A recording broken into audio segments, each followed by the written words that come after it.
mempunyai program yang sangat konsisten. Kita bisa lihat bagaimana keseriusan kita membangun tim nasional putri, juga kejuaraan-kejuaraan untuk U17, U19. Kita lakukan semua dengan segala prioritas dan juga target-target yang kita lakukan secara bersama-sama.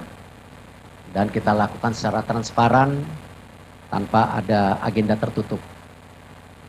Tentu kita mengucapkan terima kasih kepada kinerja Coach Sintayong selama ini.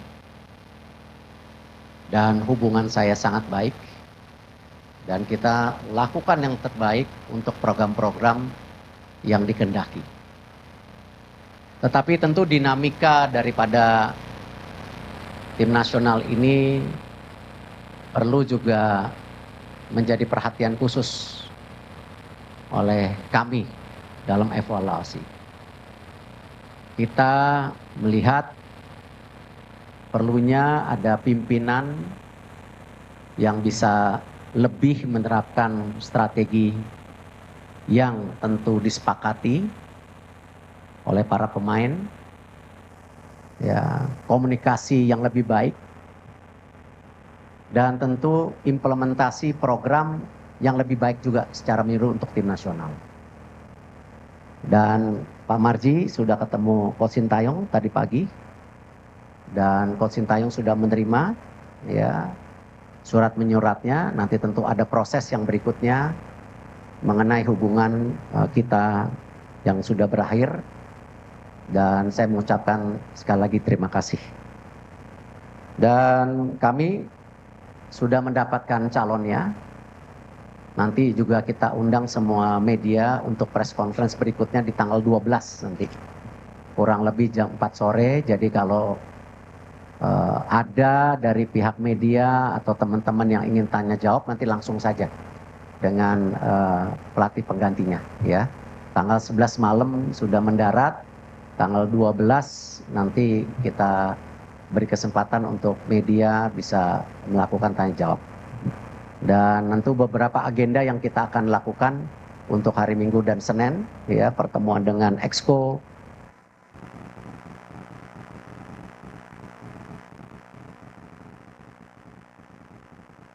pertemuan dengan Menpora, kunjungan mengenai fasilitas yang kita miliki yang dipergunakan.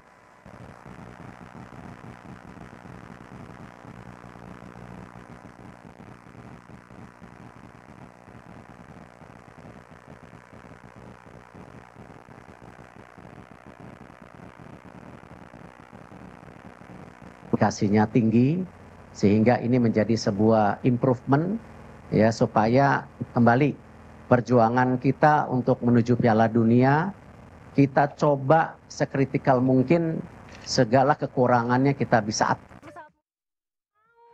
diskon tiket pesawatnya bikin dompet rileks.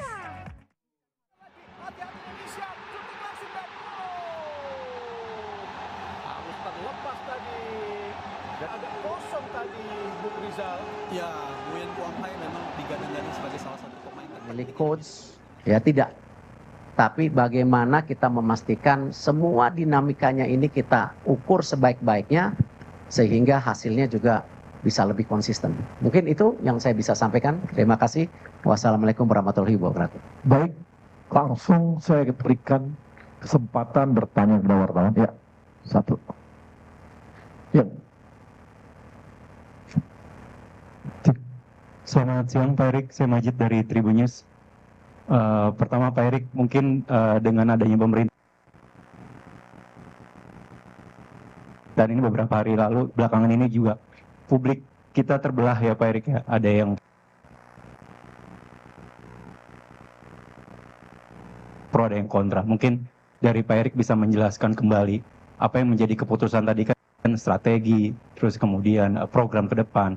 Apakah ini juga ada terjadi kabar sebelumnya juga tidak match-nya dengan pemain, katakan ada kabar Messi Hilgers yang tidak suka atau terus kita juga dapat kabar dari media Italia justru Pak Erik katanya juga gaya melatih Sintayong yang bisa dibilang tanda kutip monoton seperti. Kemudian yang kedua Pak Erik sebelumnya kan Sintayong juga mendapatkan golden ticket ya Pak Erick dari pimpinan negara sebelumnya. Apakah golden ticket itu akan tetap berlangsung atau seperti apa itu Pak? Itu aja, terima kasih. Ya tentu mengenai golden visa saya nggak bisa menanggapi, itu kan memang bagian dari bukan tupoksi kami gitu. Sama juga saya tidak bisa menanggapi tulisan media yang ada di luar negeri seperti Gulf, Tuto, Euro Reporter dan lain-lain. Ya tentu mereka punya penilaian sendiri dan saya rasa mereka punya pandangan sendiri. Saya juga nggak mau komen dengan hal-hal seperti itu. Tapi saya mengapresiasi itu yang saya atas seperti yang di New York Times juga ditulis oleh beberapa media luar negeri yang menyatakan bahwa pembangunan tim nasional Indonesia sudah ke arah yang baik dengan mensinkronisasi semua kepentingan di atas segalanya sehingga program ini transparan. Karena itu banyak sekali pemain-pemain berkualitas yang bergabung. Itu yang saya apresiasi. Kalau saya lihat memang dinamika ini cukup kompleks.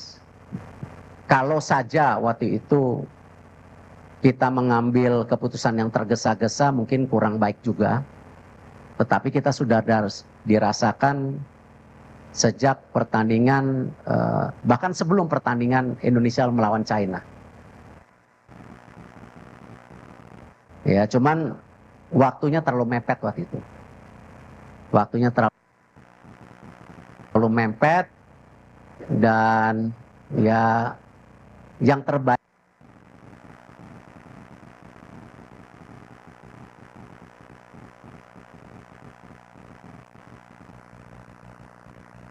ya hari ini. Karena kita masih punya waktu hampir 2,5 bulan untuk persiapan. Karena saya juga tidak mau ya mengambil sebuah keputusan yang membuat tentu keadaannya tidak baik. Nah, cuman dengan segala evaluasi perhitungan, waktu 2,5 bulan ini cukup. Ya, tidak tergesa-gesa hanya pada saat waktu dinamika yang terjadi Indonesia lawan China waktu itu. Itu yang saya bisa sampaikan. Ya, Mbak. Terima kasih, saya Fitrianto dari Republika. Pak Erick, apakah keputusan ini berkaitan dengan keselarasan dengan pemain-pemain naturalisasi yang mungkin kurang begitu baik dengan STY sehingga harus diganti di menjelang 2 bulan laga selanjutnya? Menurut saya sama saja. Tapi kalau kita lihat sekarang dengan banyaknya di tim nasional yang bermain di luar negeri, tentu dinamika daripada masing-masing individu itu menjadi perhatian. Dan kalau kita lihat nanti salah satunya di tanggal 12 malam rencana ada pertemuan pemain-pemain tim nasional kita yang berkarir di Liga Indonesia untuk bertemu pelatih baru. Ya, kita nggak mau beda-bedain itu, tetapi perlu dinamika yang terjadi di komunikasi ini harus lebih merata.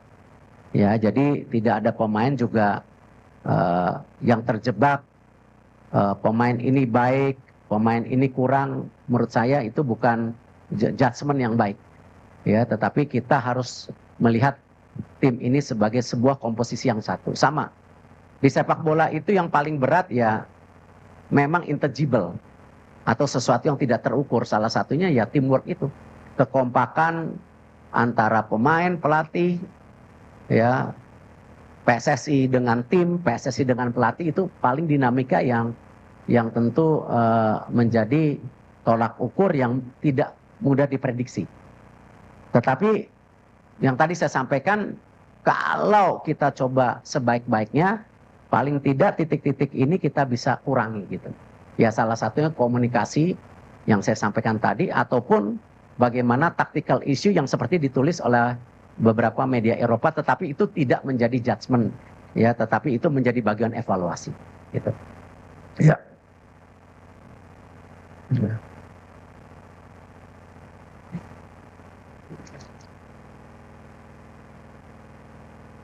Baiknya mau dibantu yang cek. Oke. Selamat siang Pak Erik, saya Sony dari Kumparan. Pak, ingin bertanya terkait detail kontraknya Pak, apakah ini putus kontrak sepihak atau bagaimana? Kemudian adakah kompensasi yang harus dibayarkan PSSI terhadap Sintayong? Karena kita tahu sebelumnya sudah ada kesepakatan sampai 2027 ya Pak. Terima kasih. Ya, semua kontrak kita harus hormati, karena kalau kita ingin menjadi federasi yang kredibel, ya kita harus menjaga kesepakatan yang sebelumnya. Sama ketika kita memperbaiki Liga Indonesia, ya salah satunya kita menekankan kepada klub-klub. Ya kita nggak mau lagi ada isu mengenai pemain yang tidak dibayar, pelatih yang tidak dibayar. Karena itu salah satu yang kita dorong klub, standarisasi klub yang ada di Liga, klub licensing itu kita akan terapkan di tahun depan, bahwa klub-klub yang melakukan pelanggaran itu tidak hanya dikurangin subsidinya tetapi poinnya. Nah, kalau kita melakukan itu di liga tetapi PSSI sendiri tidak respect dengan apa yang dikomit, ya saya rasa bukan menjadi contoh yang baik. Kita harus menghormati segala perkataan dan kontrak-kontrak tersebut. Jadi kita tidak akan, dan Pak Marji, Coach Sintayong tanda tangan surat terimanya. Nah tentu nanti antara lawyer dan lawyer akan bicara untuk follow up kompensasi yang sesuai dengan nilai kontraknya gitu ya.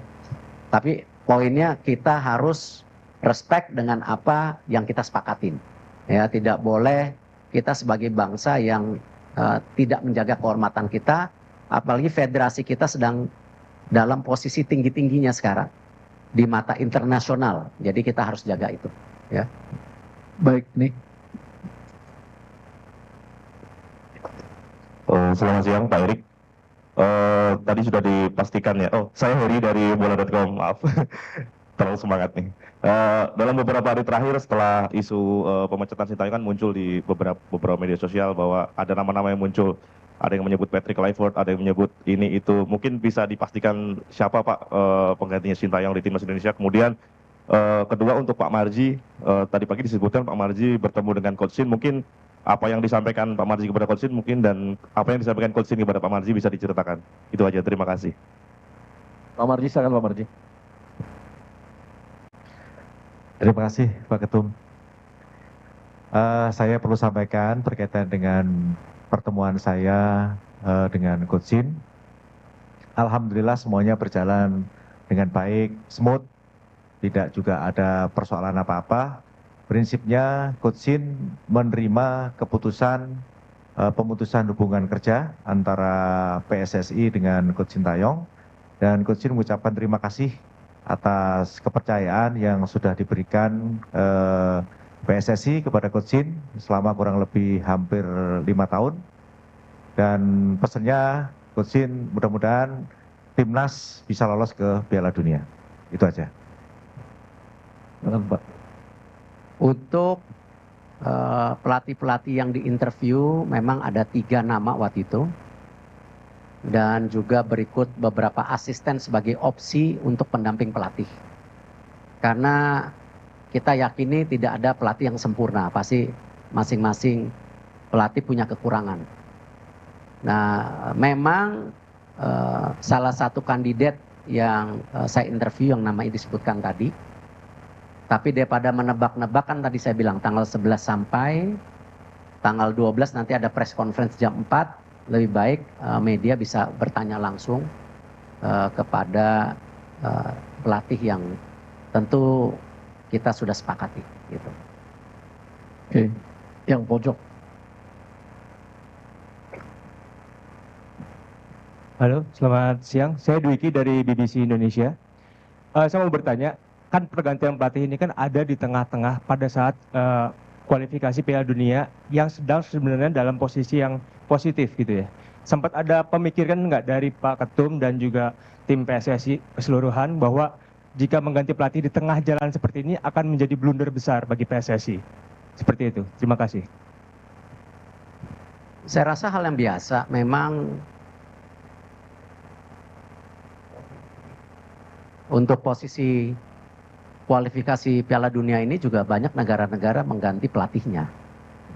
tinggal dihitung resikonya. Makanya tadi saya ceritakan kejadian di China itu sebelum pertandingan bahkan sudah terjadi dinamika yang cukup tinggi. Ya Pak Marji, benar ya. Tapi kita berhitung-hitung, kalau itu dilakukan saat itu tentu jarak ke pertandingan berikutnya terlalu singkat. Dan hari ini yang terbaik karena kita masih punya waktu 2,5 bulan. Dan tentu resiko-risiko tetap ada. Tetapi lebih baik kita mengambil resiko daripada menyesal di kemudian hari. Nah, dan kita juga mencari tentu figur-figur yang tadi kita yakini bisa memberikan extra effort dari dinamika komunikasi, leadership, ataupun taktikal bermain yang bisa kita harapkan. Itu sih. Pak, sedikit lagi Pak, satu lagi Pak. Berarti apakah dengan kata lain bisa dibilang kegagalan di AFF menjadi faktor terbesarkah atau tidak sebenarnya? Gini, semua pertandingan yang kita ikutin ya pasti ada evaluasinya. Tadi saya bilang kan kita melihat dari pertandingan Indonesia-China. Memang dipikir terlalu ambisius, tapi tidak. Karena kita menghitung strategi-strategi atau target-target angka-angka kemenangan itu kan kita sudah hitung waktu itu. Ya, gimana kalau kita waktu itu kalah dengan Saudi? Ada press conference hari ini nggak? Ya, nggak usah diomongin, udah pasti gagal Piala Dunianya. Karena poinnya sudah tidak ada. Justru di 4 pertandingan berikutnya ini ya kita berharap kita menimba poin gitu. Jadi sekecil apapun yang menjadi tentu ini kita harus perbaikin. Itu yang kita harapkan. Ya, Ya, pojok. Alhamdulillah. Yang itu, yang pojok. Ya.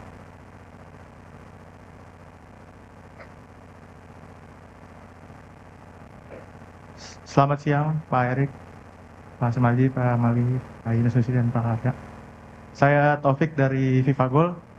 Mau bertanya, tadi Pak Erik kan bilang sudah menginterview beberapa kandidat. Mungkin itu waktunya kapan Pak? Dan apakah di interview itu ada permintaan atau jaminan untuk meloloskan Indonesia ke Piala Dunia atau akan bisa menerapkan taktik permainan yang menyerang? Dan untuk yang kedua, tadi Bapak bilang kondisi tim memburuk sebelum lawan Cina. Apakah kondisinya tidak membaik Pak sebelum menang lawan Arab? Terima kasih. Iya, kemarin saya mendapat izin dari Bapak Presiden, walaupun gimana kan saya menteri ya, jadi kalau traveling ke luar negeri saya izin, saya mendapat kesempatan 5 hari kemarin ke sebuah negara di Eropa untuk buka warung istilahnya, ya, interview dan lain-lain. Dari tanggal 25 sampai 30. Kesempatan itu yang saya lakukan karena memang dalam menginterview pelatih itu tidak bisa dilakukan melalui video conference karena tidak dapat chemistry-nya. Harus berduduk one on one dan bahkan sebenarnya yang saya tawarkan juga sengaja itu tanggal 25, yaitu hari Natal sebenarnya. Bukan saya tidak menghormati hari besar, cuman itu bagian kita juga mengetes keseriusan dan komitmen. Dan saya mendarat jam 6.10 pagi, jam 10 udah buka warung istilahnya. Ya dari 3 pelatih ada 1 yang datang. Nah itu yang saya lihat, wah ini poinnya lebih. Gitu, karena walaupun habis interview, dia pulang lagi ke negaranya. Ya karena hari Natal kita harus hormatin itu. Dan saya juga tidak mau memakan waktu, biasanya interview 2 jam, 2 jam setengah cukup saya rasa. Kalau saya bicara detail mengenai dinamika ya saya rasa itu bukan hal yang perlu saya ceritakan detail, takutnya nanti tadi hubungannya baik-baik kok. Ya saya respect Coach Sintayong, hubungannya baik gitu. Dan sepertinya tadi dilaporkan juga menerima dengan baik. Dinamika itu ada, Tapi saya nggak mau bicara detail, malah nanti menjadi dispute seakan-akan habis manis pah dibuang gitu loh. Ya saya nggak mau dalam itu, karena apapun yang sudah dilakukan semua baik. Ya, dan saya berprinsip tidak mungkin tim nasional kita sampai sini, mau yang putri, yang muda-muda, yang U17, U19, U23 tanpa program ya yang PSSI punya. Tapi PSSI menyadari tanpa pelatih yang baik tidak mungkin punya tim nasional yang baik. Tetapi tanpa kualitas pemain, ya mau programnya baik, pelatihnya baik, ya nggak jadi apa-apa. Karena pemain menjadi sebuah kualitas yang penting. Ya Manchester City tanpa Rodri kalah melulu tuh. Ya cuma satu Rodri berarti. Nah artinya apa? Ya memang ketiga balancing antara program, pelatih, dan kualitas pemain ini ya harus punya keseimbangan. Tidak bisa satu dan lainnya yang lebih menonjol gitu. Ya, jadi ini menjadi satu kesatuan. Tinggal satu ya. Ya Mbak, yang cewek dulu. Tadi.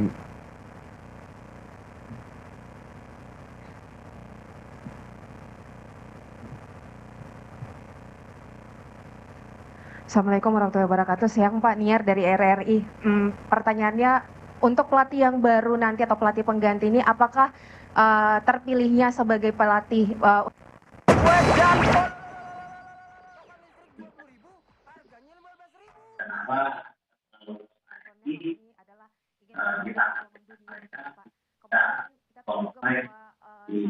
Sintayong tidak hanya memegang timnas senior, tapi beliau juga memegang timnas under 23 yang kita tahu akan beberapa waktu ke depan juga mungkin ada agendanya tertentu. Apakah nanti akan ada pelatih ad interim atau mungkin yang pelatih baru ini juga akan memegang tanggung jawab yang sama begitu? Terima kasih Pak.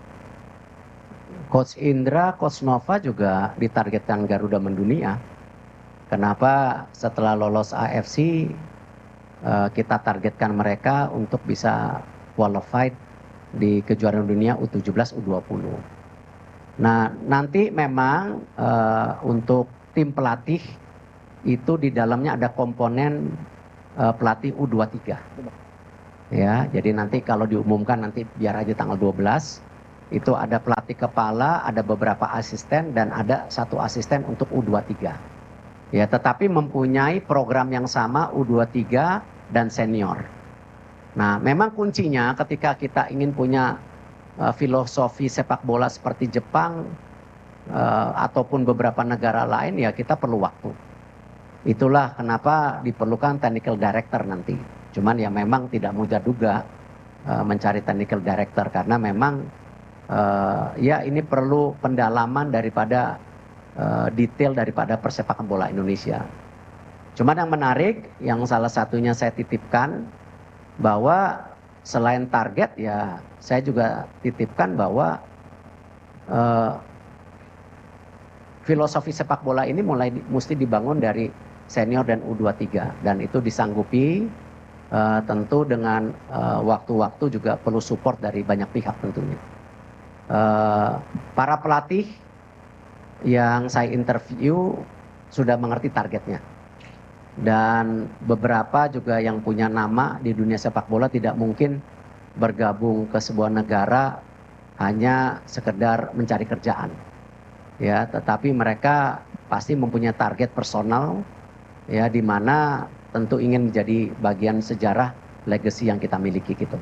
Yaitu lolos ke Piala Dunia. Ya, terakhir di SCTV. Selamat siang Pak Erik. Satu pertanyaan Pak, ada isu mengenai tekanan dari mafia bola untuk menggantikan Coach Sintayong sebagai pelatih Pak. Ada juga yang bilang Pak Erik ditekan juga dari Exco untuk mengganti pelatih Pak. Apakah ini benar Pak? Makasih Pak. Saya rasa semua tidak benar karena kalian tahu saya ini pemimpin yang tidak bisa ditekan-tekan. Bagaimana PSSI bersama Liga melakukan perbaikan match fixing itu tekanannya jauh lebih berat gitu. Ya. Tetapi kalau kita lihat Liga 1 sekarang bisa berjalan dengan baik. Saya belum dengar yang alarm bunyi masih di Liga 2. Ya. Tapi apa yang kita perbaikin di Liga 1 itu ya tentu dengan adanya VAR, dengan ada kepemimpinan pelatih yang juga bisa dipercaya, itu kita lakukan gitu. Nah Liga 2 menyusul tahun depan, kita juga akan ada sistem VAR. Jadi saya rasa saya bukan tipe pimpinan yang takut ditekan-tekan. Saya percaya apa yang kita jalankan untuk kebaikan semua, kita kerja lillahi ta'ala, ya insya Allah, ya saya rasa apa yang kita kerjain sekarang juga tentu semuanya dimudahkan kalau Allah Subhanahu Wa Taala bisa membantu ini semua gitu. Tapi intinya ya kita harus kerja keras, tidak bisa hanya menerima keadaan dan mengharapkan hasilnya bagus. Saya rasa tidak ada. Ya kita harus kerja keras, kita berdoa, diberikan kemudahan, itu insya Allah hasilnya baik gitu. Yang belakang ini, yang baju biru ya. Terus, ya Pak. Hendra Pak, dari Berita 1. Pak, terkait oleh ini Pak, kapan rencananya sidang naturalisasi oleh ini Pak? Apakah memungkinkan, kalau bisa cepat, memungkinkan nanti main di Maret Pak? Yang kedua Pak, infonya PSSI sudah menghubungi Michael Baker Pak untuk dinaturalisasi. Ini benar nggak Pak kabar ini Pak? Itu aja ya. Terima kasih. Ya, oleh insya Allah proses surat menyuratnya sudah lebih advance dibandingkan Jaro Rinworld. Kita juga sedang meng-approach Jaro Rinworld untuk gabung juga ke tim nasional. Tapi apakah keburu di bulan Maret kita lihat dulu gitu. Tapi kalau Baker kita sudah cek agak sulit karena bukan sesuai dengan regulasi FIFA, yaitu ibu bapak atau kakak neneknya. Kita lagi masih mencari suratnya, tapi belum menemukan surat dia qualified sesuai aturan FIFA. Gitu. Baker kan? Ya. Maunya sih mau, bagus, tingginya 189, bisa main midfielder juga. Ya. Thank you very much. My name is Reski from C Today. I have a question: what is the main reason for this change, despite of the rise of our national team level in the FIFA rank? And the second is, and for the next candidate or the next coach, what is the expectation or the main focus of this improvement of the national team? Thank you. Hiring the next coach is the same. As we explained before, we are targeting to qualify to World Cup. And all the candidates that we interviewed during the 5 days I was in Europe, basically most of them agree this is the target. This is why they agree to join the interviews. They have a steadiness to become the legacy on both sides, not only we as the countries, but also them as the personals. For changing clothes, coach, this is something actually we've been discussed for many months back, but I think the moment is about to be right, because right now we still have 2.5 months on preparation for next games, and we still have formats that we want to get as much as point that we can get. The dynamics of the communication is one of the issues that we put in, but also we feel we need a coach that also can help on the tacticals. This is something that or the evaluations that we have. Oke. Baik teman-teman, habis ya? Cukup ya? Baik. Terima kasih teman-teman atas perhatiannya, dan terima kasih kepada Pak Ketum, Pak Waketum, Pak Marji, Pak Sekjen semua. Terima kasih semua wartawan.